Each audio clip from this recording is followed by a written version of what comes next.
Budget 2025 टिकसदाता को मिल पारे आश्वस्ति बढ़िब आयकर छाड़ सीमा। तेबे कौन रही संपूर्ण अपडेट टी आसंतु जानिबा। संपूर्ण अपडेट टी पाइबा पई वीडियोटी को शेष पर्यंत देखंतु। ता सहित भल पाइबा स्वरूप वीडियोटी को लाइक और शेयर करी चैनल टी को सब्सक्राइब करंतु। टिकसदाता को मिल पारे आश्वस्ति बढ़ी पारे आयकर छाड़ सीमा।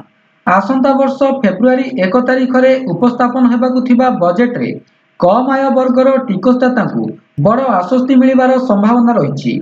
जो व्यक्ति मानकर आय 3 रु 7 लाख टंका सेमानंकु टिकस राशर लाभ मिल पारे।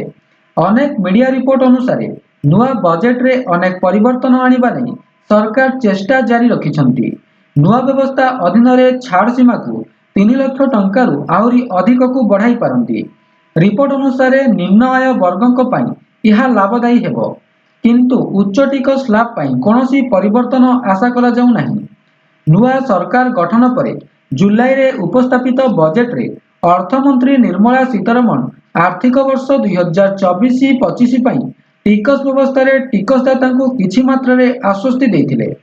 7 लाख टंका पर्यंत आय उपरे कोनोसी टिकस देबाकू पड़िबो नाही बोली कुआ जायतिला। यह सहित स्टैंडर्ड डिडक्शन सीमा को 50,000 रु बढ़ाई 75,000 टंका करा जायतिला। सीआईआई महानिर्देशक चंद्रजीत बनर्जी कहिसंती विश्व अर्थव्यवस्था धीमा गति रे चलुछि, किंतु भारत द्रुत गति रे बढ़ुछि। आर्थिक स्थिरता पई विवेकपूर्ण राजकीय व्यवस्था करिबाकू हेबो। तेबे आसंता फेब्रुआरी बजेट रहितबा बेले अर्थमंत्री निर्मला सीतारमण को अध्यक्षता रे प्राक बजेट बैठक आरंभ होई सारिछि। तेबे यह थिला संपूर्ण अपडेट टी। जदि वीडियोटी भल लागि थाए तेबे वीडियोटी को लाइक और शेयर करी चैनल टी को सब्सक्राइब करंतु। जय जगन्नाथ।